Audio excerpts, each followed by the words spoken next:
We are recording. Welcome back to Coach's Corner. It is, what day is it? January 23rd. Got the squad on Instagram Live. There you go. All right. Question time. Who's got some questions? How many you got? I have I got a decent bit. 5. I got something like that too. 5, 7, somewhere in there. 3. All right. All right, ladies first. Well, Bernard's in, and he's got a quick one that's like a real, quick, real quick, one where we can waste some time. He wants to know how you could be a Star Wars fan and not an anime fan. Are you guys anime fans at all? No. Immediately Right. no. Okay, good. That's on you, Bernard. That's on you. We're making fun of you without making fun of you. Star Wars, though. Is anybody a Star Wars fan? No. Oh, well, go fuck yourself. Star Wars is awesome. I like Star Wars. I can do sci-fi. I can't do anime. When I was in Disney, I went to the newer Star Wars, what do you call it? Yeah, like the Star Park. Wars area. Yeah. It was pretty sick, actually. It felt like you were legit in a Star Wars movie set. Yeah. That's what the That cooler, stuff newer things doesn't they've done. interest me. Yeah, I don't really. I've seen all the Star Wars movies. I don't really like them, but I could appreciate how sick that park was. I'm a little older, so when it was one of those things where my dad, it was like a big part of his childhood. Like that was such a big movie when he was growing up. You know what I mean? All of them. To where I think at that point they were still like the number one grossing movies ever. So it was like this, Star Wars was a big thing. And I just naturally kind of gravitated to that, and then sci-fi movies in general are my thing. But there you go, Marina. Shoot your question. My question. Shoot your shot. Hold on. I don't know what to start with. so Make it a good one. When was the last time you guys cried? Oh, what the fuck? That was an anonymous one. When was the last time you guys cried? I don't know. when my daughter was born. Oh. I cry at least every leg day. Last Wednesday. Once a week. Oh, actually, I cried yesterday because I finished that docu-series. Have you guys seen are you guys into true crime? You're really vagining this up right now. You know that, right? True crime. There's this new docu-series. What is it? It's called American something or another. American Nightmare. Yes, Yeah, I saw thank it. you, Tim. At the end, I cried. The crazy thing, I didn't watch the last episode. I watched the first 2 episodes back to back, and I was dead set that there was no way those motherfuckers were telling the truth. I literally. Same. You're talking about the lady that we just watched the first episode last night. Yeah, we're not going to spoil it, but yeah. I think I already did. No, well, now The he bottom knows. line is, by the time I got They're midway married through the now. second episode, yeah, I know. It's weird. So Two babies. by the time I got midway through the second one, I was like, this is so dumb. I'm not watching it anymore. And then I Googled what happened. And I'm Why? like, wait, that's the exact opposite of what I thought happened, but it ruined it. So I didn't even watch the Fucking last crazy. episode. The first thing I Well, thought was Gone Girl. yeah, and that's Well, that's what it's about. Yeah, it's about that, and they called it the Gone Girl case because they thought that she basically planned the whole thing or whatever. But yeah, I cried at the end when Aaron is his name, something like that. He was like, if my daughters grow up to be like their mother, I'll be like, and I was like, oh my God. Yeah, he the first episode. We'll probably watch the second one tonight, but I mean, you kind of It's tell good. Ryan. It felt like it, right? Well, I guess I ruined it, but they I was dead set in the fact that those motherfuckers are the most ingenuine people on the face of the earth, and that there's no way they're telling the truth. Yeah, because Yeah, especially very good. because he waited so long to call the cops. I was Yeah, like, this none of guy's a it made fucking sense. weirdo. No But then when wonder. he explained it, that he was being watched and tape and the fucking camera, I was like, well, I feel like I would do the same thing. I'd be like, what do I do? What do I do? What do I do? I don't know. I feel like it's weird that there was no sign of a struggle at all. You're going to tell me if somebody's taking your girl out of your bed, there's not going to be any struggle Yeah. going on. There's Very strange. Ooh, he's frozen. I'm clueless as to what you guys are talking about. Well, you look like the guy where you watch football games and you just fall asleep while you're sitting up, and then you're one of those guys where you're like my dad, where it's I'm up. Good. Channel. Speaking of football, who do you root for now, Tim? I grew up a 49ers fan, but I'll be honest, I have not watched. on. I have not watched. Dude, that was when Steve Young was at his peak. We had Jerry Rice, we had T.O., we had Garrison Hurst was the man, Dana Stubblefield on defense, Ricky Waters early on. We had a lot of it was a good, but I fell out of love with that way early on in life, and I stopped watching football years and years ago. I haven't watched a full football game back to front in like years. Not a Super Bowl, not a playoff game, nothing. Really? Yeah, I don't give a shit. I'm actually a bigger NBA fan than I am. How about NFL. Joel Embiid? Dropped 78 points last night. Yeah. I haven't watched much basketball at all this year. Didn't watch much last year either. But I don't watch basketball. Yeah, it's gotten to a point where that one's hard to watch. I don't watch baseball either. I'm a big baseball guy. I I know watch you about are. every It's Yankee just- game.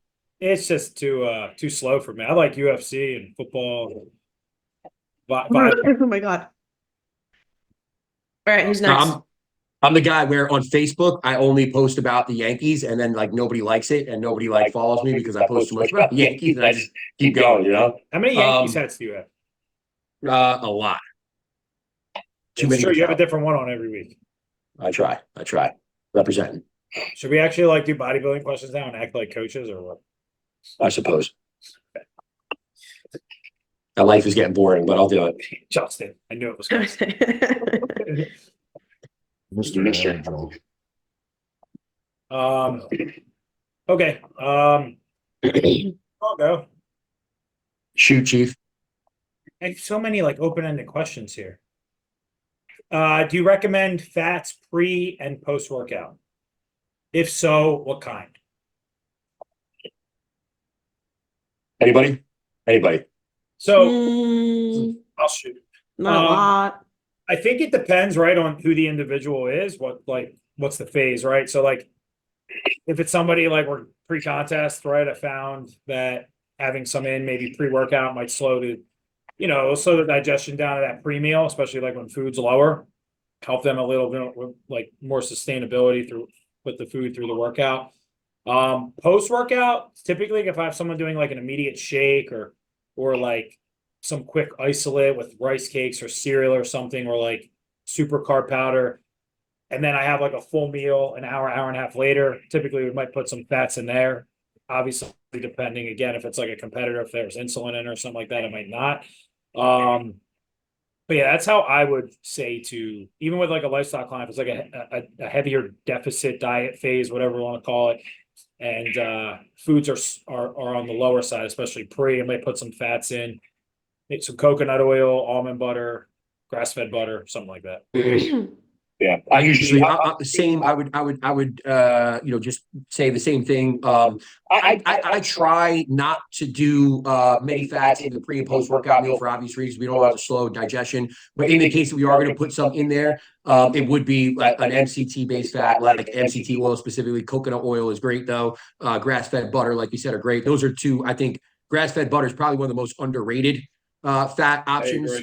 Yeah, especially as it relates to just the digestibility and usability of that fat source in any scenario. But yeah, like something like almond butter, I find usually, not to say that's wrong or not right or whatever, I just find usually that slows digestion a little bit too much to the point where it's like I'd rather have an oil-based thing in there, even if it's not coconut oil or grass-fed butter. Maybe it's extra virgin olive oil, something along those lines. But usually that's where I'm trying to balance things out throughout the course of the day for the most part, and not have too much of anything at one given point. And just nutrient timing to me works over a 24-hour window, not necessarily around just training session. Right.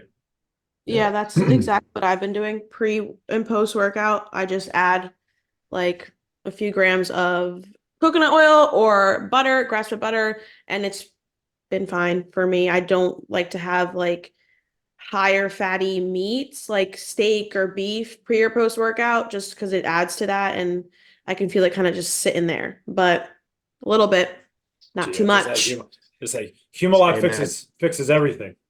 and Anadrol. We're on it, Justin. We'll get you next. What What about you, Matt? Yeah, I agree with Good everything that you guys said. The only time like I really put fats on a post workout is if I have a client who like their final meal of the day is their post workout meal. That's Then really I'll cool. put a little bit of fats in there. That way Yeah. it's kind of slowing the digestion overnight to sustain them. That's actually a good call. A good point. So Justin's question was, do you guys think that there's any seriously good competitors that are going to come up in the future that we don't know about because they're not on this stupid app and work legit jobs?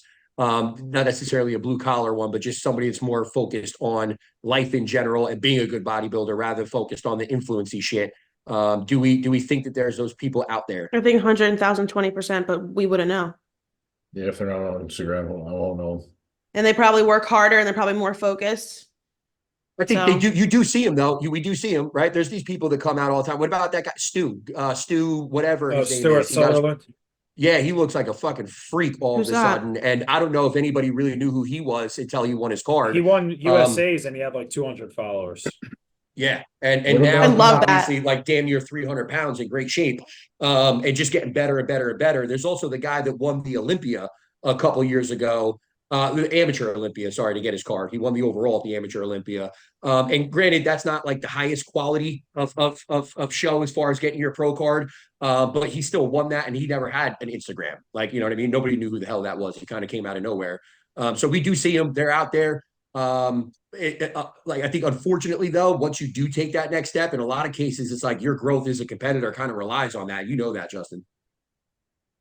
What about that dude, Rubiel? He did like Prague or whatever. He turned pro the day before. They call him like Neckzilla. You Oh know, yeah. Was he Yeah. big on social media? Because I had never heard of him until he turned pro. That's one of those ones that's tough because they're overseas. You know what I mean? So like, who knows? Maybe he had a little bit of a following over there. I'm not sure though. I have no idea. Yeah, good point. All right, Tim, do you have one? Yeah.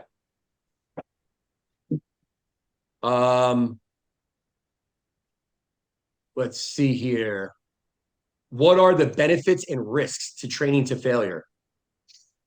Benefits and risks of training to failure. Benefits, you get big. Risk, you're not going to be a pussy. Risks. Is that a risk? I guess you have to take a Risk. thing who's really asking it, right? Because if It you're was a asking- female. Okay.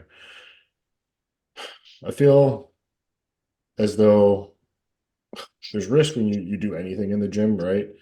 If you establish like a good level of form and if you're somebody who's seasoned in the gym, like I wouldn't think about training to failure as a risk, That's right? really If you know bad. what you're doing, you should have some level of intuition to know if you're gonna hurt yourself, right? Mhm. It's there's more benefit in my opinion than there is risk. What are your thoughts? What are your guys' thoughts? Yeah, I'm still go thinking ahead. about a risk. Risk, you get too big. So just to play devil's advocate here, I think if we're talking like from the risk standpoint, sometimes people mistake true mechanical failure with actual failure, right? Like say you're on an incline Smith machine. Mechanical failure is where you can't press through the pecs anymore, elbow drive, all that. Who the hell put fireworks behind me? I think it's you. Well, Tim put hearts on there and then it did a fireworks show. Whereas like some people might, for example, fail in a full rep and then start doing partials thinking they're still not at failure and then tear a pec. So just playing devil's advocate a bit there. Yeah, You know That's what I true. mean? I think there's a big Yeah. difference between mechanical failure, like I said, and then like just moving the weight, the bar, the machine, the dumbbells to failure.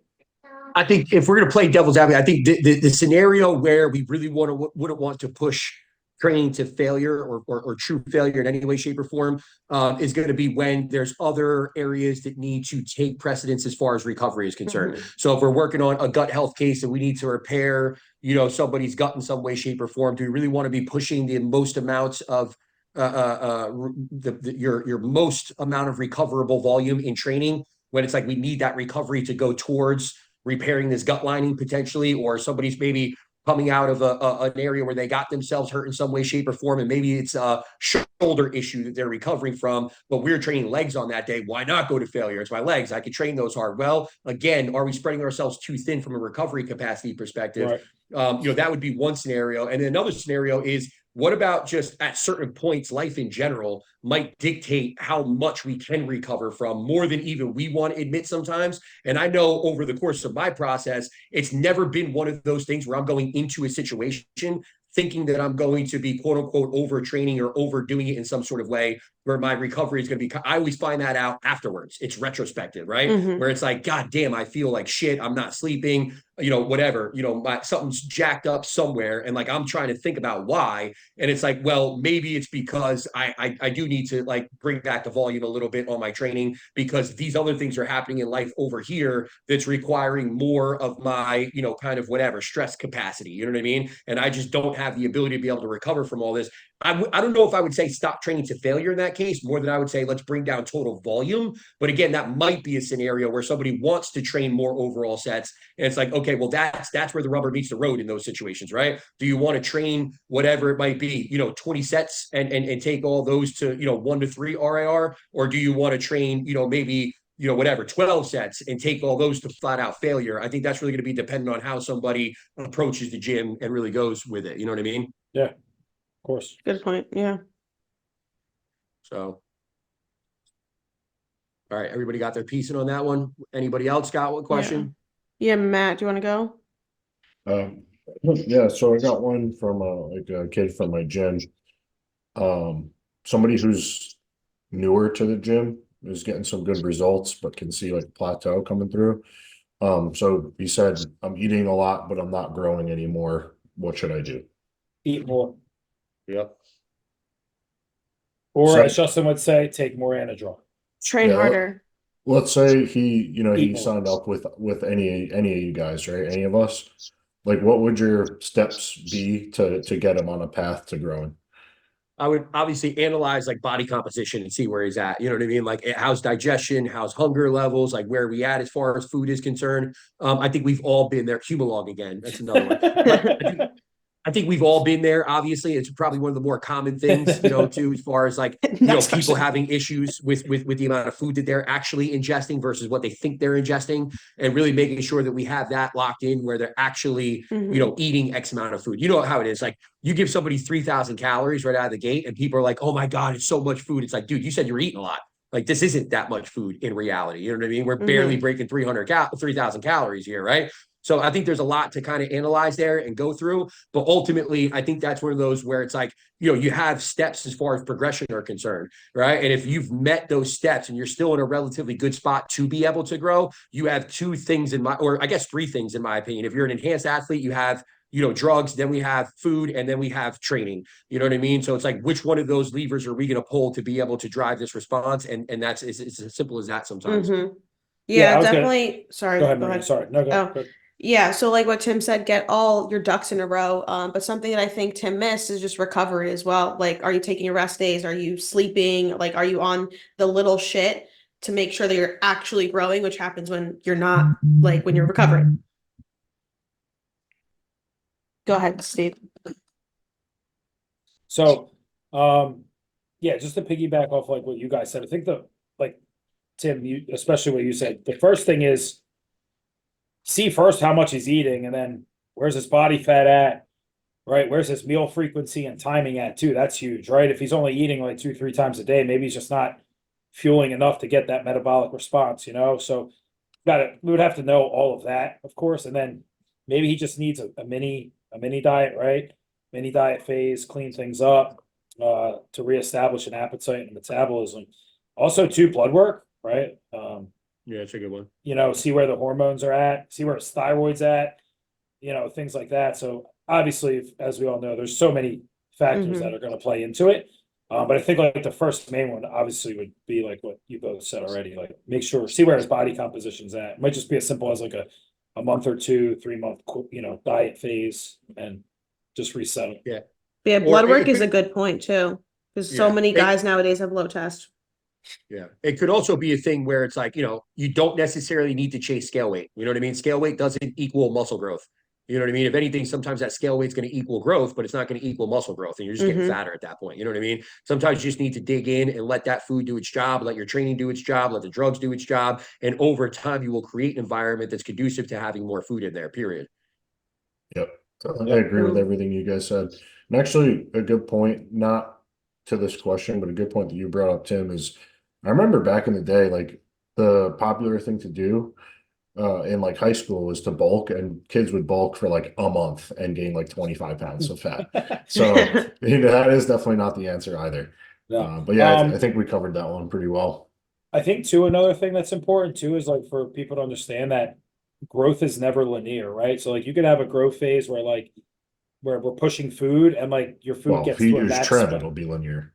But where like the max food gets to this point, right? Like carbs, for example, your carbs get to 500 and you're growing. And then, the next time we start to push, you're in just a stressful scenario in life, or, things just aren't the most ideal situation at that point. And like, it's not the same, right? It's not going to be the same linear, like grow here. And then you might not need the same amount of food. It might be less, it might be more.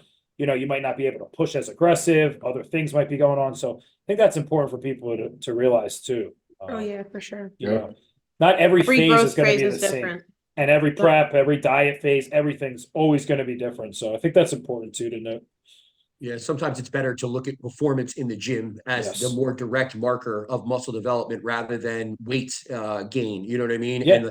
And weight gains. Muscle development is one of those things where like you would legitimately have a better time watching grass grow or watching paint dry on the wall. Like you would legitimately see more action in those two scenarios than you would if you were waking up every day, checking your body to see if you grew more muscle tissue. It takes forever. It's a very long, arduous process. And at the end of the day, sometimes it's better to focus on other areas that we know are going to impact growth rather than looking at the growth itself. You know what I mean? And then at the end of whatever, 8, 9, 10, 12 months of being in such a phase, the results are going to speak for themselves.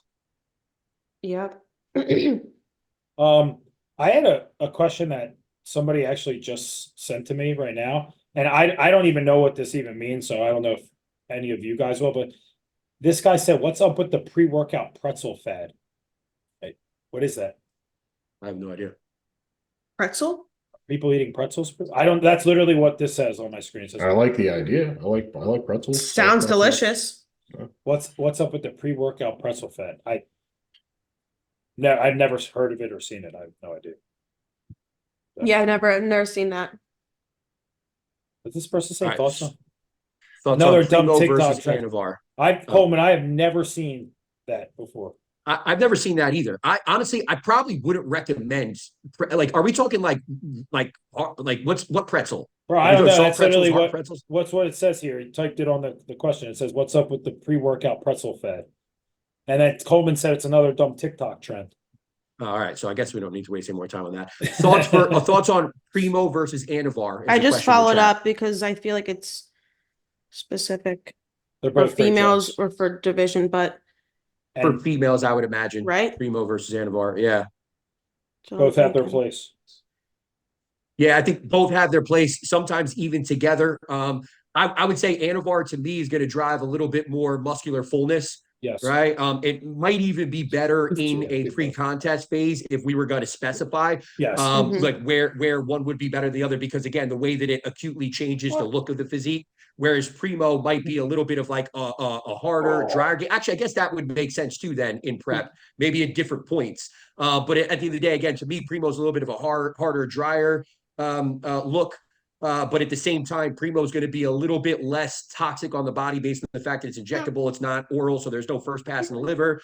And we also typically see a lot less side effects with Primo in terms of the overall blood work and how that blood work is going to look when we get done. We might see less skewing of the lipids, which we will inevitably see with Anavar. We're going to see less skewing of the liver enzymes and different markers within that liver health category, where we're eventually going to see that. We're inevitably going to see that with VAR. So maybe, and I also think that the dosage is a little bit more controllable with Primo rather than VAR, just in the sense that, again, even a small dosage of VAR within a relatively short time frame is going to have, well, it's still going to have it's more, you're right, but it's also still going to have an impact on our physiology, right? It's still, even at the lowest dose, is going to impact those lipids, it's going to impact the liver profile, et cetera, et cetera, et cetera, right? So Primo, we might be able to get along with away with longer durations, which is most certainly going to be beneficial during an off season. Yes, VP. Yeah, and like the one thing I'll add to Primo versus Anavar, obviously it depends on where someone's at in their process, but like people put Primo kind of like above Anavar, like a like on the next level. But like when you break it down, if a female is taking 5 milligrams of Anavar 7 days a week and only taking, I don't know, 20 milligrams of Primo per week, is that a lot? That's probably a lot. What? 20 milligrams of Primo? No, usually No. anywhere between week? like 30 to 70 Yeah, minutes. so if Yeah, I it's was like gonna what say is it's what's like 5 10 times every other 7? day, Tim, right? What's 5 Like I said, anywhere between like 30 to 70 migs, depending on how they handle it. what's 5 times 7? I don't know. 35, 5, 35. So like your total androgen load is 35 per week if you're on Anavar versus 20 a At week. the lowest dose on At, Anavar, yeah, to at the your point, lowest yeah. dose. So it's like when you compare the two, like, are there more side effects and risks, like virilization wise with Primo? Maybe, but like when you compare the two, it's like you're really taking more and risk, and you probably are risking more when you're taking Anavar every single day. So that's just one thing I would add versus the Also, two. 100% and very overlooked too, because we're Yeah. talking about VAR 5 milligrams or 10 Yeah, and milligrams. it's like Yeah. We're not looking Anavar at the has total. become this like entry level drug for females, which is like, hey, it's the first one I took, so I can't talk, but I wasn't open to things like tests, to things like Primo, whatever. And the other side of it too is you were getting real pharmaceutical grade Yeah. VAR, and like we know that. Yeah, and like the definitively. You can't biggest get thing that with anymore. Anavar is like is it real, right? So like that's another huge thing, whatever. Like, and I knew mine was real, okay, fine, but like, yeah, I don't know. I just don't think. I feel like Anavar being that first thing that people are going to, like, I Gotta don't be know. careful with the Primo too, though, because Primo's fake oftentimes as well. That's true too. Good call. Good call. That's true. Probably even more. I don't know which one's more faith, Anavar or Primo. Who knows? That's the question. That's a Yeah. tough question. Yeah. Also, Chaz, Vienna said hello, Going into and off and of Miguel, that she said question, hello. off of that question, wait, no, that's not it. Okay, here. How do you decrease slash deal with side effects from steroids, male and female? This was on Anonymous. Say it again. What's the question? Question. What? How do you decrease slash deal with side effects from steroids, male and female? By and large, stop taking them. Yeah, I was gonna That's say, Seriously. just don't take them. Well, I would say don't take. I would just say honestly, if you're experiencing a significant side effect that we really need to answer, from a health perspective, it's like you're probably better off coming off or dropping down to whatever your TRT dosage is, and kind of making sure that you have the right health metrics before you push back up. And then from there, to me, it's got to be an understanding of like what was it that caused that issue, so that now we can rearrange cycles going further, and we understand where we don't need to be or where we can't be for an individual. So it's like, what was it? Was it the duration? Did we expose them to something that was just too potent for them? Like, do they have an underlying issue, like for a female hyperandrogenism or PCOS? Like, what was the issue that caused us to have the health concern, right? And again, we come off of everything, so we don't have to deal with that anymore. We allow those things to come back to baseline, and then from there we reassess. Mhm. Yeah. Yeah, I would say obviously pinpoint what compound is doing this, right? And then you're either going to figure out if something works or not, right? What dosage are you taking? Do you need less, right? I think the compound that you're taking too is heavily dependent, obviously, on the side effects, right? Like Mhm. we all know majority of people who take something like Tren as a male, right? Like you're going to have insomnia, night sweats. Fucking a lot of people have freaking reflux, right? Right with that, like I do. I do too. It's part of it, right? Like I can't take EQ. I haven't taken EQ in over 5 years because my anxiety goes from here to literally here, and like I just can't do it. I just don't want to feel like that to take a drug, So some people take DECA and MVP and their sex drive goes down, whereas like some people take it and it goes high up. So I think the Mhm. compound's heavily dependent on that. And you have to figure out obviously what works and what doesn't for you, Mhm. especially with dosages, right? Especially like with test ratios and thing, that's huge too. Like where do you need your test to be with you're taking this, right? Versus something else. So That's where like first exposure cycles are very important, and probably something that need to be managed a little bit closer by a lot of people. yes. Mhm. We always have this thought process where it's like, at least I know when I was growing up, there's this thought process where it's like you got to run 500 milligrams of test to be able to grow. You know what I mean? Yep. That was it, right? That was it. My Or it's first like cycle. if you're going to DECA, it's like you're straight up 400, 600 milligrams of DECA was like a normal amount of DECA to take. You know what I mean? Back then, it was even like Deca by itself could have been a cycle, even. But it's like understanding that these things are going to have an impact at a relatively low level, and especially for a non-user or somebody that's used, hardly ever doesn't have a good understanding of where their body's at. It's like we can make you grow on whatever it is, 300 milligrams of gear. You should already be growing before you add in 300 milligrams of gear, and that's just kind of a caveat on top. Or an extra on top. You know what I mean? So it's like that first exposure might be something where it's like if a typical push phase for a male is 20, 24 weeks, and a typical push phase for a female is 12 to 14 weeks, that initial cycle for a male might only be 12 to 14 weeks. And for a female, it might only be 8 weeks. We see how their body reacts to specific dosages as we climb that up a little by little. And now we have a good understanding of their next cycle. Maybe it'll be a little bit longer. So now we'll expose ourselves to a longer duration, and we could drive up to what those safe dosages are that we know react well for your body relatively early on in that cycle. So we'd be at that peak exposure for a longer period of time. Does that make sense? 100%. And like what I immediately think of is like we were just talking about Anavar. My first cycle of Anavar, we started very, very low, 2.5, 2.5, yeah. 2.5 a day. So it was literally a quarter of a tablet. And I didn't change a single thing in what I was doing with my skin, what I was doing with my food. I didn't change a single thing to like kind of see how my body would react to this one thing that we added in. For the first like 2-3 weeks, nothing happened, whatever. Then we increased after 4 weeks to 5 milligrams, and I started to like break out on my shoulders. And that is something that I always heard of with Anavar is the acne, the back knee specifically. So I had like Proactive on hand. Wow. And so now I know once we go to 5 and then up to 10 even, I just start using my Proactive, and I haven't seen a breakout ever since. And I've done other multiple cycles of Anavar, and so now I know what I need to do to not have acne. It's good. Yeah, the other thing to note is just because a compound didn't give you a side effect in the past doesn't mean it won't in the future. I definitely Facts. I feel like I react differently every year to different compounds. Like the first season I had coming back to all this in 2022, when I did Halo, I was like raging, like it was not good. And this year or 2023, you looked good though. This past season in 2023, when I took it, I was a little irritated for a day, but I was completely fine after that. Then, switched to another compound like Supergel. In the past I've used it and I was completely fine. The last time I used it, it gave me like some serious side effects, like mental side effects. So just note whenever you're adding something in that isn't like a normal for you, take note of it, because if you're feeling off, it could be a side effect that you didn't experience in the past. Yeah. And always, like you guys said too, always taper up slow, right? Like I always tell people, especially with quick esters, you're gonna see those side effects much quicker, right? So like I prefer someone to take MPP if we're gonna throw that into like a growing phase and off season, whatever, over like Deca, right? Because God forbid there's a negative side effect there. Deca's taking a month or 2 to get out of you versus MPP, 2-3 days, it's out.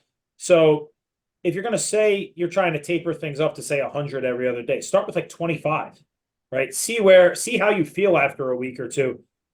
Maybe then go to 40 or 50, maybe to 75. Then after 5-6 weeks, you're at that peak dose of 100 like you wanted to.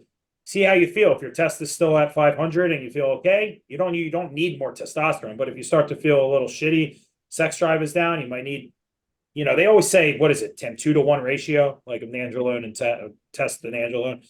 But yeah, I've never had that personally myself. I've never had an issue. But I've had some people where it's like we've had their test at 500 and their MPP's at 200 and they can't handle it at all. Their libido crashes. So it's like, and then that's one time, and then we try to do it again at a lower dose, and they feel fine. As soon as we get back to that like 200-300 mark, they're screwed, So, yeah, I think it's so person to person independent, but start low and taper up based off of the feeling you're getting. So, yeah, the other thing, like just if you're taking anything, just make sure you take your health supplements, because that'll help mitigate side effects. That's a big one. Yeah, that you got to check those boxes for sure. Definitely. Yeah, that's a big one. All right, next question. You guys Steve, aren't you're not asking that one that we went on before live, right? Which one? Matt's mine? Should Yeah. I can. Tim, that's your call. Tim, your dad. Go ahead. It's your call, Dad. Go ahead. Oh, God. Okay. This is another anonymous one. People had balls today. How often should you have sex as part of maintaining a balanced physical and mental health? So There was- obviously this is, go ahead. Let's just let the comments go off on this one. Next question. Okay, good night. I think it's an important one. I really do. I think that's something that we've talked about a lot as far as, I don't know if we've ever talked about it on the podcast itself, but it's definitely been something that, is, I think it needs to be addressed, especially in the competitive arena. Or people that maintain a certain body fat over long periods of time, like they want to be dramatically low on body fat. Now I say 30 times a day. Bless you. God bless you. Me and Matt have another thing in common. But it's one of those things where it is we see that being neglected a lot, right? Your libido gets run down. And you're not, it's not even something that's on the forefront of a lot of people's minds within certain points of their process, especially when it comes to, prep or, like I said, long-term being really lean. And I think ultimately it can make things suffer a little bit. Like we talk a lot about stress management. We talk a lot about like just living an overall healthy lifestyle as far as mentally and whatnot. I think that's a big thing that people tend to, kind of underestimate or not even consider down those lines. And it's one of those things too, where there really is a scenario where it's like, if you don't use it, you lose it. And like the longer you go, the longer you're putting yourself in a position where things have to kind of be reassessed. Sorry, we're.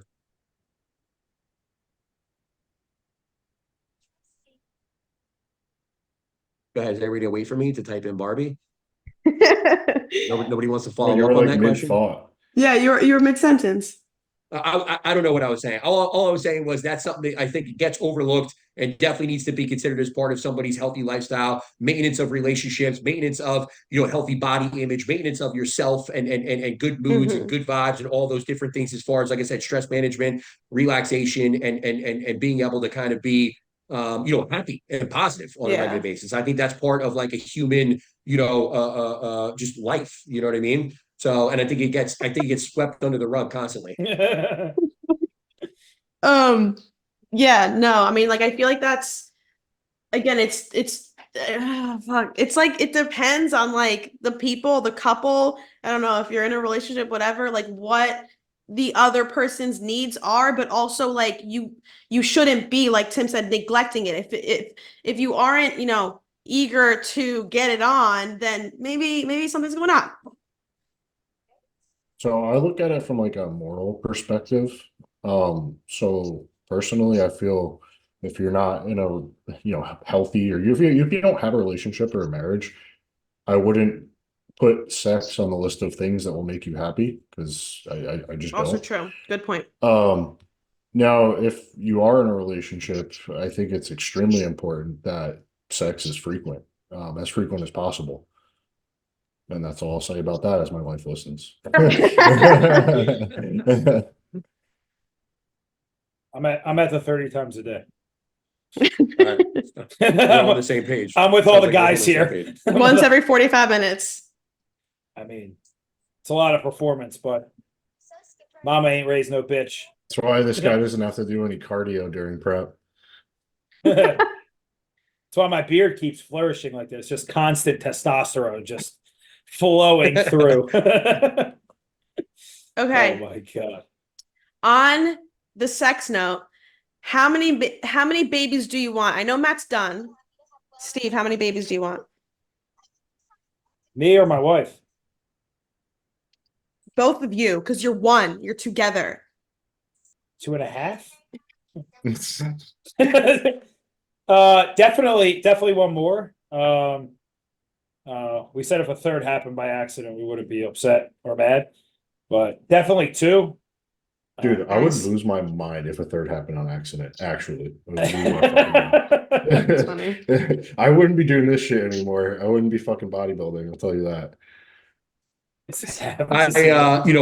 With 3, I'm good too. I'm pretty well set with 3. But if I was gonna have another one, I definitely want to have another princess. So I'll say on that. I want want Tim to another have girl. another boy. No more boys for me. I want 2 minimum. I'd be okay with 3 again if it was like an accident. But definitely Marina, Tim. my best What? advice to you is start with 1. Yeah. No, but For the- I'm not gonna just have one. For the record, the only accent I didn't have was my third. It was the only accent I didn't have. Christine, I want a boy for you guys. But yeah, no, two, definitely two. So one more, and I don't know, maybe a third. Who knows? Marina, you can babysit the boy then. Yes. And when I say babysit, I mean have him Monday through Friday, and we'll take him on the weekends. Yes.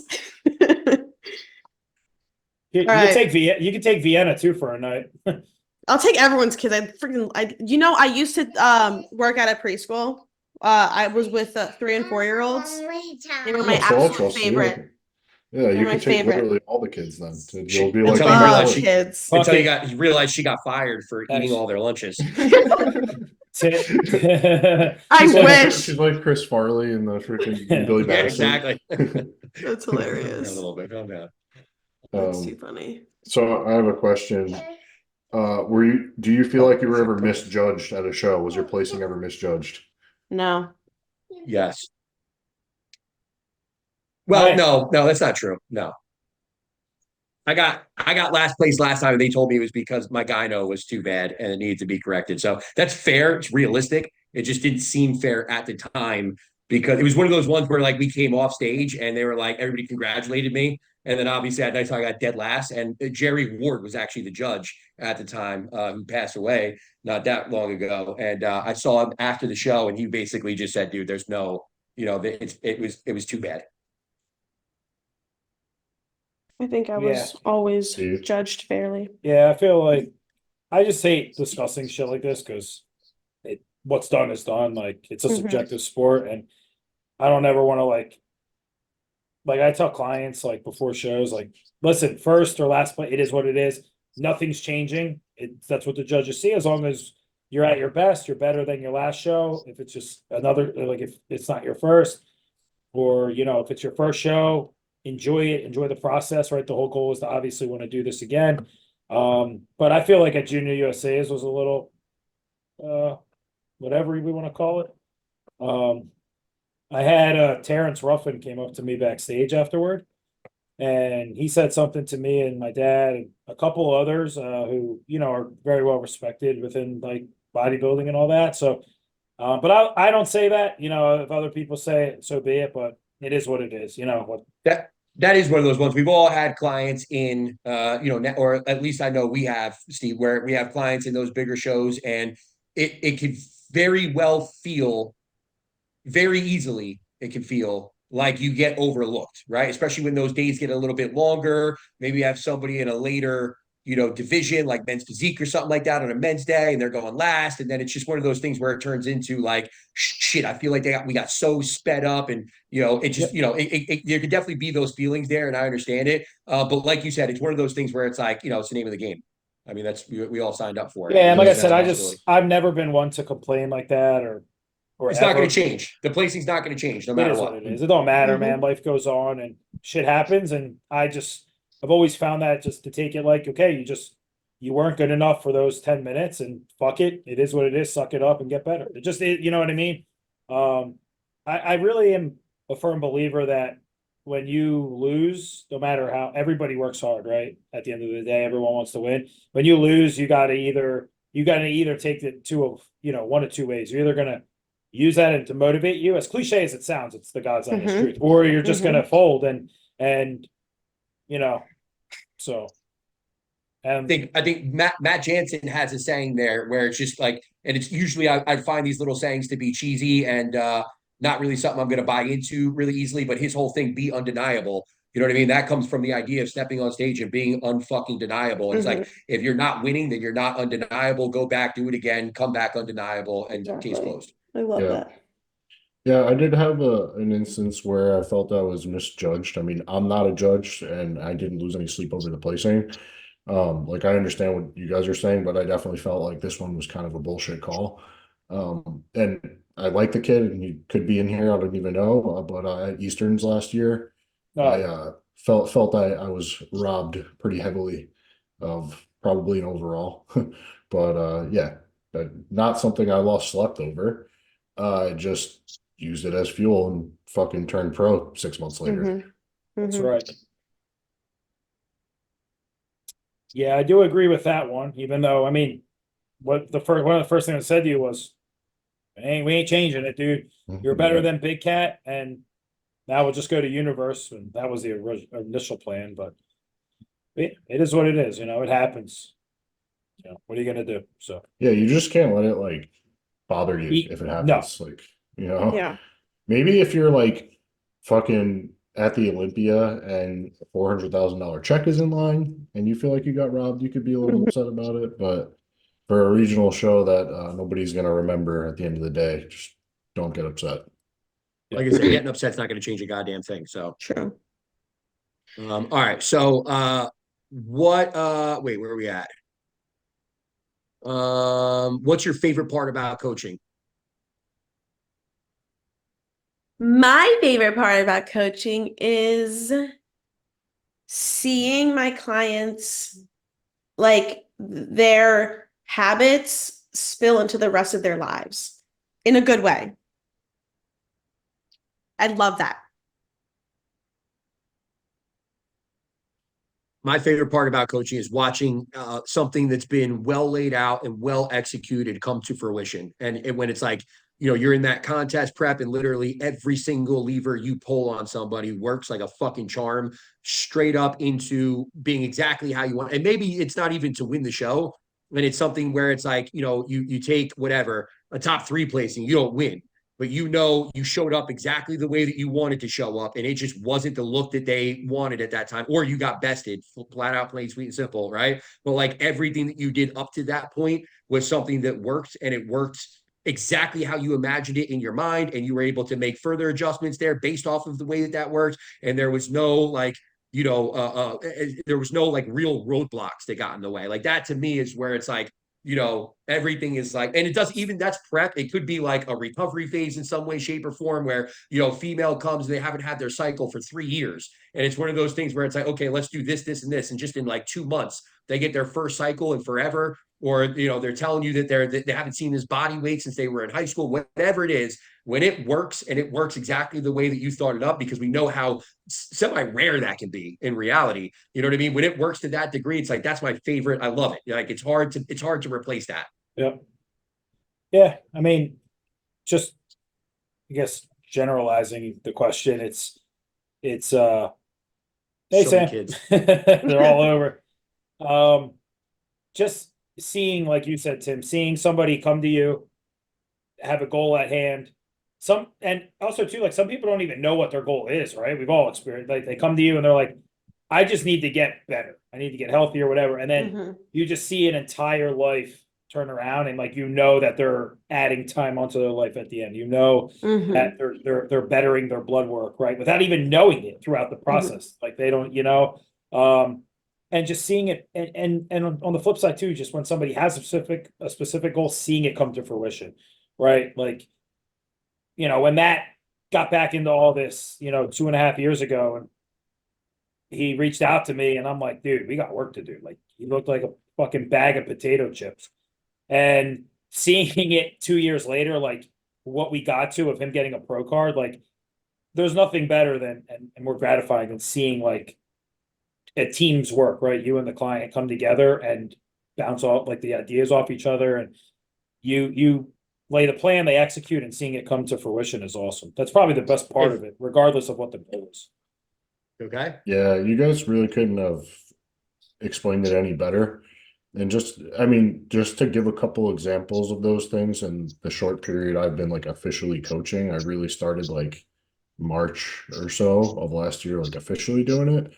But like the first time I ever got one of those notes from somebody who was like relatively sedentary, that we got into a really good position from like a food perspective and a training perspective. His blood work from the first time he sent it to me to like 8 months later was like incredible. It was crazy. Like his cholesterol is all over the place, and it had come down to a normal range. Blood sugar had come down to a normal range. And across the board, he was just so much healthier. And he sent me that, and with a huge thank you for like making him healthier, and it's spilled over into his mental health. So like that's one that I wasn't like going into the coaching thinking you were going to get that type of response from people, but when I got it, I was like truly flattered and happy that I could help this person achieve that. right? But another one that was really awesome for me was helping my first client through their prep, start to finish, peaking them. And, once he finished, like he realized that, he didn't really know what the expectation was going into the show, which is something he always wanted to do. Like as soon as he stepped on stage, like he got the itch, like we all did when we first started competing, right? And seeing him go from like uncertainty around competing, kind of like a dad bod-ish look to being ripped on stage. Now it's like he's had the best off season I've ever seen. Like he completely just changed as a person, like his mindset with regards to food and fitness. And like he had the most productive off season ever. Like he gained like 16 pounds of like very much lean tissue. So like those are just two really cool, like transformative journeys that have been like not only physical, but their health and their mindsets. That's been a really gratifying thing for me as a coach.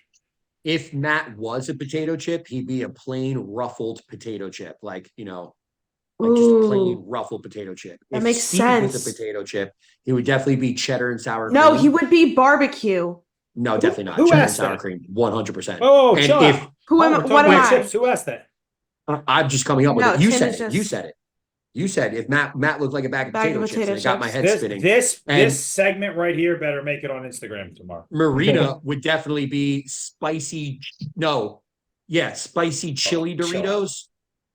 The purple bag. Sweet chili Doritos. I think they're sweet chili Doritos. You'd be a Dorito. The purple bag. Yeah, sure. The I purple can bag. get behind that. And for the record, my second flavor for Steve after sour cream and cheddar would have been Cooler Ranch Doritos, but just Tim, No, you I feel like Chill out now. I feel like Steve is definitely barbecue. I No, love that you Steve- all no. are arguing over what chip I am. Wait, This is Tim, what's Tim? Tim is Tim's definitely Tim's salt and like vinegar, a salt and chip. vinegar. I'm Salt gonna and tell you right vinegar. now. He's like All one of right. the potato sticks, those potato sticks. Oh, he could be a potato stick. A veggie All right. stick. Veggie So- stick. A veggie We straw. got the 37 most popular chips. Steve's onions. Steve's like getting ready to Steve's share funny. screen right now. Tim, Right? you're He's probably like definitely the Miss barbecue. Thank you, Sam. Tim, you're definitely the Miss Vicky's jalapeno flavored chips. Steve was fat. What? Jalapeno flavored chips? What? Gio said I'm white Steve with is- No, I don't know if Steve you're is Funyuns. jalapeno. I feel like Tim is salt and vinegar. All right, you're Ruffles sour cream and onion. I mean, I could roll with sour cream and onion. Oh, I'm definitely the Pringles. If I was Philly going to give cheesesteak. myself a chip, I'd be plain Fritos. All right, plain Fritos. No, you're not and- Fritos. Yeah, Fritos for sure. You're But not Fritos. Maybe barbecue if I'm feeling a little. They are Fritos barbecue twists. Those the Never curly had ones. them. Those are fucking good. fantastic. They are. Yeah, I need to those are try really them. I mean, Tim, when I think check you in, get a sorry. lot. Sorry, Tim. When I check in, I'm gonna be like, sorry, I had a bag of Marina, Fritos what barbecue did you chips. eat off plan? I had 7 bags of Okay. Fritos. Pringles are ass, Steve. 1 minute. Pringles are They're like so 30 minutes and I'll good. come Yeah, out. they're not that good. promise. The original ones, but they My apparently have brother's cheesesteak scalp ones that I I wasn't can put aware your of. belly right here. if you want. No, the original, straight original Pringles. If you gave me Okay, them, I'll be like in there in a little bit. it's over. I'm keeping I'm my eye on quitting you. bodybuilding because they're so good. Okay. All right, next question. This is from Sam. Did you ever cheat during prep? No. No.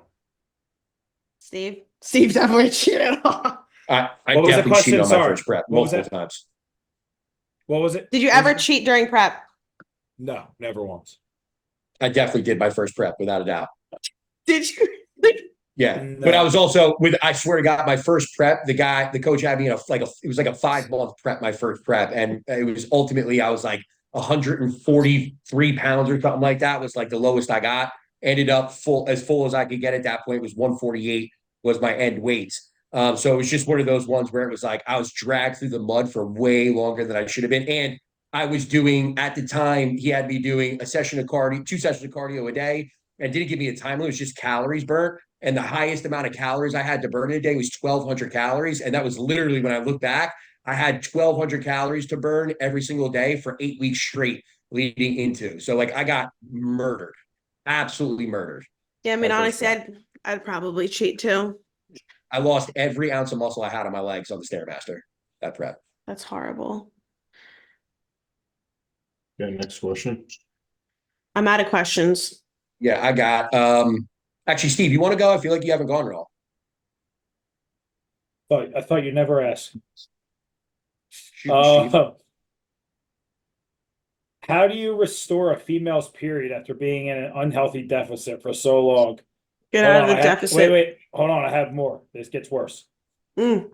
My previous coach, parentheses, no name, had me under 800 calories for about half of last year. I am no longer with this coach, but have not gotten my period in almost 17 months.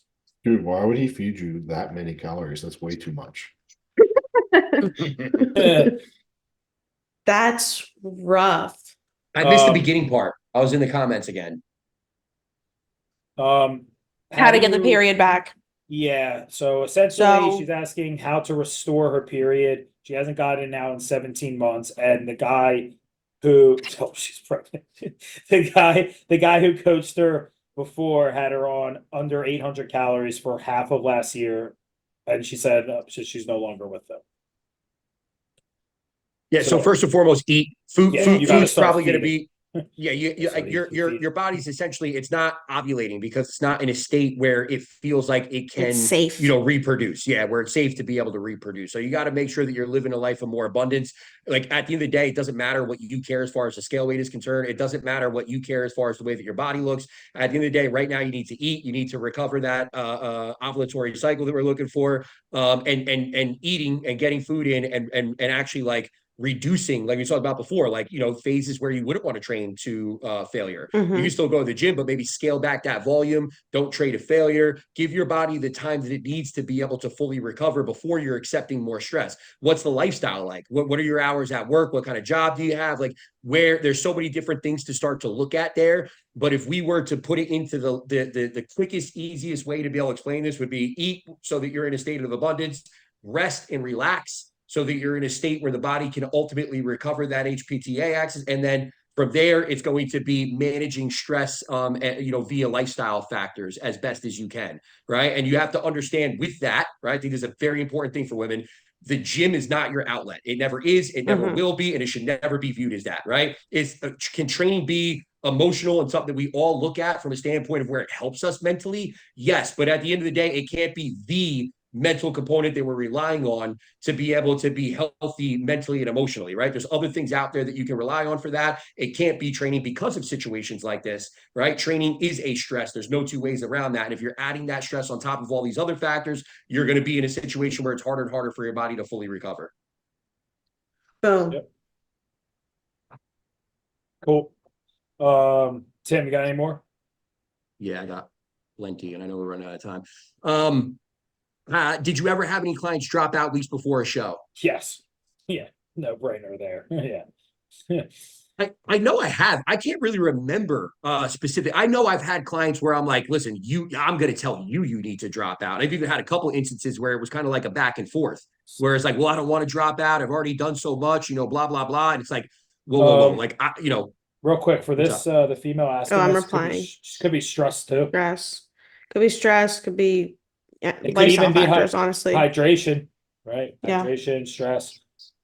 Yeah, that's it. It's going to be a stress thing. That's the interesting thing with women, right? It's like we obviously have that kind of marker every 28 to 35 days or so in terms of getting that menstruation, right? And when I say marker, I mean a marker of stress. But we have to realize that might not manifest itself until that cycle comes. Mhm. So in other words, you could have had some sort of big stress that popped up, 28 days ago, 35 days ago, whatever it was coming right out of your previous menstrual cycle, right? And now that's manifesting itself, 35 days later. So Yeah. in your mind, nothing's happened recently. But the reality is this is something potentially from 3 weeks ago. Yeah. So it's just, yeah. To your point, Tim, I had literally like a handful of clients, like 4 or 5 females. They're like, oh, my period is a few days late, or oh, this cycle was a lot longer. And I'm like, all right, well, we just finished the holidays. You were just, running crazy, getting the kids gifts, doing this and that, eating off plan and whatever, enjoying time with the family, having to deal with your in-laws, whatever it is. Obviously, it's going to be a little skewed this month. Yeah, 100%. And that will resonate with her too, specifically. Nice. But yeah, any stories as far as the clients dropping out weeks before? Oh yeah. So 2 years ago, I had a guy and a girl. They were both younger, I think like 21 to 22, 23 maybe. And they were 3 weeks out. And they just couldn't take it. And what's crazy is too, like, they both looked fantastic, especially from where they were at with the previous coach. And the female specifically, like, really shocked me because she literally is like, I've just been like I've been internalizing this for the last month since 8 weeks out. She's like, I just can't handle this. I'm so hungry, all this cardio. But what made no sense is like her calories were still like 1900 something. And then I was refeeding her every 10 days, and it was like around 2400, and she kept dropping. She looked fantastic, and her cardio was 40 minutes. So I'm like, you do realize like this is not hard, right? Mhm. And she's like, yeah, I just can't take it, like all this. And then she dropped out, and then the guy was her boyfriend, and then he dropped out too. Dude, did I meet them at Asylum? Yeah, Oh, they look really good. I know. I'm Yeah. shocked. I'm I shocked. remember who you're talking about. Yeah, they looked really freaking good. He was Yeah, they inside were. out. He was peeled, dude. And Yeah. I'm like, dude, I get it. Like, and he wasn't, it's not like his drugs weren't anything crazy. He was on, I think, from what I recall, 75 milligrams of Prop every other day. 25 milligrams of Winstraw had him on it. And I think he was on 100 Masteron every other day and Novaldex. And Clem. He wasn't on anything crazy. Yeah, they both just dropped. They were, I think, 22 or 3 days out. Yeah, he had the type of conditioning that like a lot of first time competitors don't get, you know? Dude, he was literally inside. You could see a spine through his lower back. It was crazy looking. Mhm. That would drive me nuts. That's unfortunate. Oh, dude, I was so frustrated because you know how much goes into a client when they look that good and they're 3 weeks out in. You know what I mean? Yeah. It sucked, but it is what it is, you know. Yeah, I don't You have got any another one? stories. No, I haven't been coaching long enough to have any stories like that. Yeah. Yeah. Same. I don't have any good stories that I can remember. I know I've had it happen before, but like I said, I've definitely had it happen more often where I'm telling somebody like, hey, you're not going to make it and we need to bail on this one. Probably better to bail on prep in general. But that's it. I only have one really good one from that, which I told Marina recently. But again, that was me telling her she had to pull out. But anyway, do you have another one, Steve? You. I always have questions for you too.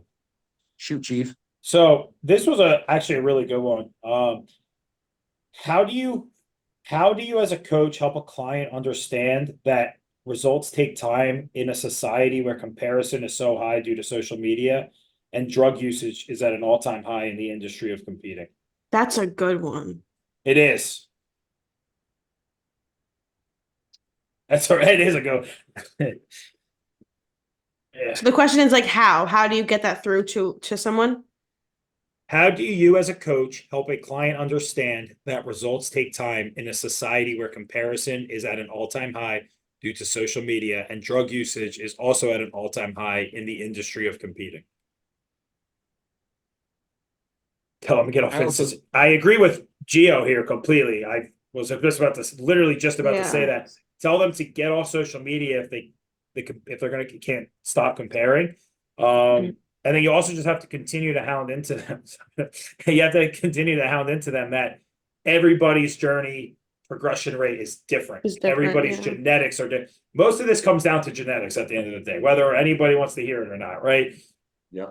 Some people are going to gain 10 pounds of muscle in a year, where it's going to take another person 3 years to gain that. And their Mhm. consistency can be, the guy who gains it easier could be half consistent, half the time, and the other person could be so consistent 100% of the time. And so it just is what it is. And Mhm. I feel like too, at the end of the day, no matter from a coaching side, no matter how many times you repeat this and try and kind of embed it into a client, it comes down to an individual accepting that for themselves as well at the end. So, but I think too, Story of my life. what Gio said too, and I completely agree. Deleting social media, I have found can help a ton of people. Oh yeah. Yeah. For sure. One of the other things that I think is helpful is when a client starts giving that kind of feedback, if it's a client you've been working with for a while, show them pictures of how far they came and just remind them like all those boxes you checked every single day led to this. Now think about 6 months from today if you continue to check those same exact boxes, Mhm. right? And it's Yeah. just using themselves as proof, right? Yeah, showing them their own results. This is so tough because then it's like you can only say it so much, but saying it over and over, it eventually does stick. It does like click for them. Hopefully. Yeah. I don't really have anything to add for that one. I think that's, all you can do is, try to get them to buy in. That's it. Yeah, the buy-in. Essentially, though, that is bodybuilding. If you are, like to Steve's point, if you're genetically gifted, you're going to grow at an exceptional rate. If you're not genetically gifted, then it's going to take forever. Like we said before, you would literally have a better time watching paint grow. You know what I mean? Or watching grass grow and watching And paint dry. dry. Is what I meant. Yeah. But it's just one of those things where it's like if you can't buy into that, then you're always going to be chasing something that's not coming. You know what I mean? It's going to be a miserable time that you're going to have in the sport. Yeah. Do you guys think the super soldier serum is trying to get what the fuck is that? What is that? I think it's Captain. I was going to say Captain Morgan. What's the superhero with the Captain shield? America. Yeah, Captain America. Any other questions? I'm out. Tim, do you have any? You're right. No. What's that? You don't have any questions left? I do. Oh. Scared of injections. Is L-carnitine worth it? This is a female. Yes. I concur. I think so. What did I teach and you? actually- What did I teach you, Tim? I was just going to bring that up. Actually, Yeah. Steve brought up dosages that he was using with clients a while ago. That was like our first or second episode.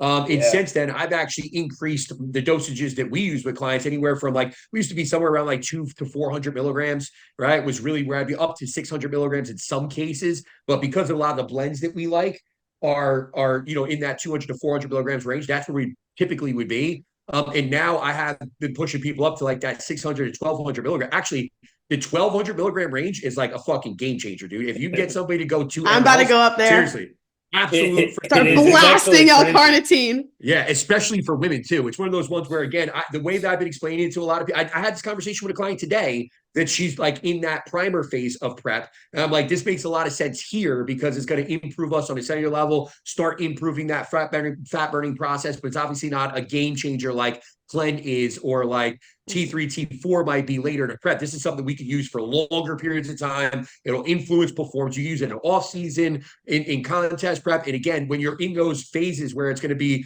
applicable for you to push that up to a certain dosage, I have found that recently to be a game changer for literally, not just one or two clients either. We're talking, I got 15 different people that are running it that high now, and it's making a huge difference in every single one of them, regardless of gender, but specifically in the women, it's been a game changer. Yeah. 100 milligrams. From my experience, the first prep, my last prep is the only prep I've used injectable L-carnitine. And during my whole prep, it was really, really tough. It was the leanest I've ever gotten and the lowest my calories got for the last 10-ish days or so. But thinking back, the fatigue that I felt, I feel didn't match where I was actually at. And I feel honestly, I owe it to that the only extra thing that we put in was L-carnitine, well, and the Anavar, but that's a different story. But actually, no, you're right. It did make a difference. And I was just talking to someone about this yesterday at the gym. No one likes injecting shit, but when it comes to that little thing like L-carnitine, it really does make a difference. Yeah, it sure I'll get does. you in a minute as soon as I'm done. Okay. Yeah, I think that's the most underrated side of carnitine too, is the impact that it has on prep to kind of give you a little bit more oomph to keep you going. Because remember, the way that it works from a fat burning perspective is on that cellular level in terms of improving that cellular function, right? And at the end of the day, again, in women who are more prone to utilize fat within their training, right, as opposed to glucose in males, even though we're using both. But at the end of the day, with women, it might even be more impactful in that prep zone than it could be with a male, that as far as keeping them alive. You got another one, Steve, or you want me to keep rolling them off? Yeah. You go ahead. I was gonna say too, with the L-carnitine, it helps with your gut bacteria as well. So it's also just a liver health. It can help with triglycerides, lipids. So I was gonna say there's so many additional things other than just obviously us using it for the look. Yeah. How do you guys know when someone needs a break, even when they're eating quote unquote clean foods? What do you mean a break? From Dieting? Yeah, I think he meant a break from. This is Bernard. I think he meant a break from pushing food. We're about to pull him back into a little bit of a mini cut here because he's been pushing so much goddamn food for so long. Yeah. Glucose numbers start to rise, appetite goes to Yeah. shit, body fat starts coming on easier, Mhm. digestive cues start going off, burping, reflux, heartburn, all that And shit. you're Mm. gonna feel it, right? Like having just recently experienced this, you're gonna know when it's not a matter of like pushing through food. It's gonna be like, oh, I think about chicken breast and I'm actually gonna throw up in my mouth. Like I was at a point where it took me an hour to eat a meal, any meal that I ate. And the big telltale thing for me is so my first meal, pre-workout meal, usually clears my stomach fucking immediately. I was literally like digesting my entire meal at the gym an hour later, right? So I feel like between everything that you guys just said, blood sugar, all that stuff, like listen to your own biofeedback. I think that might be the biggest thing. I think even in some people you can maintain, especially some people that are really lean and have really high metabolism through their natural or organic meat, right? They're the type of people that are like they're always on the go. They can't sit still. They're always moving their foot up and down. They talk a lot with their hands, right? Like that person's going to have a really high metabolism, and we're going to have to feed them a shit ton of food. And ultimately, it's that digestive feedback, it's that appetite and that hunger, and it's just your ability to be able. I find when you reach that point you're usually going to be missing more food than it's worth staying there, if that makes sense. You know what I'm saying? Exactly. Like in other words, and then there's that almost like anxiety around food is what I find for myself realistically. Like it's almost like a certain level of nausea going into a meal. And it's like there's no way that I can consume. I don't want to consume this at all. It's going to take forever to get through it. And then, like you said, Matt, it sits in your gut like a rock.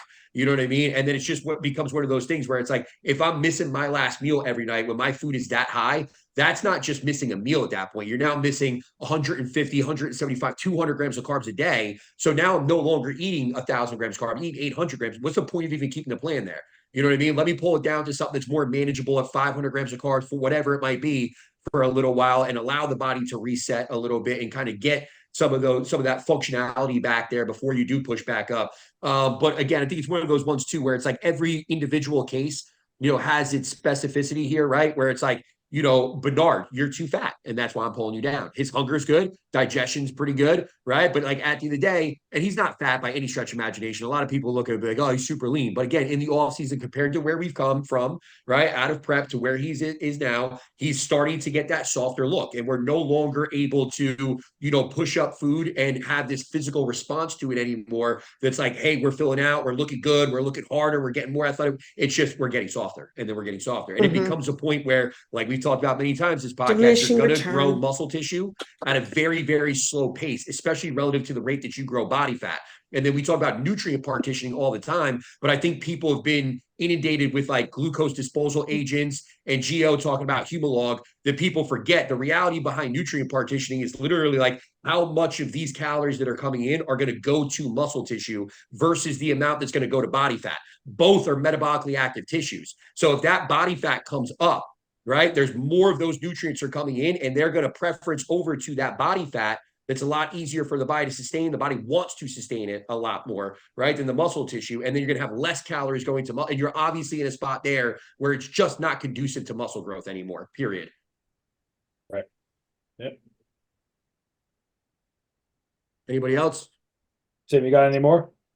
I got a couple more, but if you want to go. The last one I had. Oh shit! I got one more. I have to get. I'm sorry. Go ahead. I had an underactive thyroid question, but I'm gonna save that for next week because it's gonna take way more than 2 minutes for us. So you go ahead. I'll save that one for next week, and then I just had what are good food sources for pre-workout meals for a pre-workout meal? But we could do that one next week too. How do you handle clients that are challenging your guidance? This is coming from a new coach. So they're new young coaches. It's actually a husband and wife that I work with. And they've been coaching some younger clients, they're within their age bracket. And they've been having trouble, I guess, with at least some clients challenging their guidance. And remember, they're new coaches, so they got to be, careful somewhat. I guess I can relate to some extent because I would consider myself a new coach as well. I would say listen to what they're telling you, right? Don't when I say listen, I mean like don't just like scoff it off because like you're the coach and you want to say, hey, like I chose this for a specific reason. Listen, seek to understand why they have that perspective, but then respectfully push back on them and say, look, like I programmed it like this for reasons XYZ. So we're going to keep it this way, see what happens, over X weeks, months, and then maybe we'll try your way, right? I think that's kind of like the approach I've taken as a newer coach Mhm. because it is like, somebody like you guys who are all full-time coaches, like you might have a little bit more of an ability to be like, look, you came to me for a service and I'm helping you achieve that service, that goal rather. Whereas myself, like, I don't lose any clients, right? So I'm trying to be the take the more diplomatic approach, right? No, Yeah. that's a Fucking sorry, Artem, are you gonna go? Yeah, joking. No, That's go ahead. a good perspective. Also being a newer coach, I feel like some other thing to consider is just also how you're presenting whatever change or whatever program you're giving someone. Like, are you confident in it? Because like sometimes newer coaches, like because you're new, you're kind of like, I think maybe da da da whatever, and they're just not trusting in you because you're not, confident in your own plan that you're giving them. So I think the way that you present whatever program, whatever change, and then also always backing it with a why. I'm going to make this change because X, Y, and Z, so that, everything is laid out. And if they have follow-up questions, they're probably, genuine questions, maybe extra shit, and not exactly like questioning you or not trusting you. I agree with that 100%. You have to have confidence, right? Because they're gonna understand and they're gonna see that. That's gonna come through whether you're in a voice memo, a video, whatever to them. They're gonna see like, all right, my coach kind of seems unsure of this. Like, the hell am I doing? Right. I think obviously they're hiring us to throw their trust into another individual who knows better. So I think being able to speak confidently and articulately is huge. You're absolutely Mhm. right. Yeah, and Marina, to your point, and Steve about being confident, even if you're a newer coach, you should be confident in the plan that you set out, right? Like Otherwise, if you shouldn't be a coach. exactly, Exactly. yeah, if I'm ever at a point where like I have a tough decision to make with a client and I don't know what it is, like I call Steve and we figure it out. And Marina, to your point earlier, we have reasons why we're doing the thing that we're doing. Never make a change because fuck it, make a change, right? Exactly. But I think that's something that, like, again, we've talked about mentors and stuff too, but like, I think that's always, I think there's a difference, not to be devil's advocate or whatever, but I think there's a difference between having, not having confidence and reaching out to somebody like Steve and I will fucking send messages back and forth about shit that we're doing. It's not like it's one of those things where you ever get to a point in your coaching career that like you're so confident this is individually the way, like this is the only way, like it's got to, you know what I mean? To where you're not going to reach out and search for maybe a little bit of validation in some way, shape, or form. Like I always have my mentors and people I look at. Steve has his, right? And then again, we even have each other in Yeah, that and way, I and think other people honestly are on the that same. is how you build confidence. You know what I'm saying? Is by, Yeah, getting So like outsourcing or whatever. yeah, 100%. But again, I think to the point that you guys are making there, like you should only be putting together a plan, or you should only be helping people if you have a good innate understanding of what it is that we're trying to accomplish here and the best ways of being able to get to that point. But the only thing that I'll say about this is I like what both of you guys said, and as new coaches, I think it's going to be the most applicable advice. Right. The one thing that I would say there though is when I was a coach, it was a different scenario, right? When I started coaching, we're talking, 10 plus years ago, it was a different world. There wasn't as many coaches. There wasn't as many people seeking coaching. So what I would get a lot of were people that thought that they wanted to compete, people that thought that they wanted to take that next step, but then they would come on and they wouldn't be able to follow their plan. They would have, what about this? What about that? Can we do this? Can we do that? And it was one of those things where I realized at a certain point that I was getting a lot of these people. And I had a conversation with somebody that basically told me flat out, my coach at the time, basically told me flat out, like, dude, you better stop that in the tracks, or what you're going to end up finding is you're going to live off referrals. And a lot of those referrals are going to come from these same people that are questioning and doing this and doing that. And it's going to be a complete and total rough time for you all the way through. Like, act in a way where you're going to have clients that most represent the clients that you want to work with. You know what I mean? Bottom line, like represent yourself in that way. And I kind of ended up acquiring a little bit of a reputation early on there where it's like, oh, if you don't get it done, Tim's gonna let you go. Like Tim's gonna fire you himself. Like he's not gonna wait for you to not do it. He's just gonna fucking fire you. You know what I mean?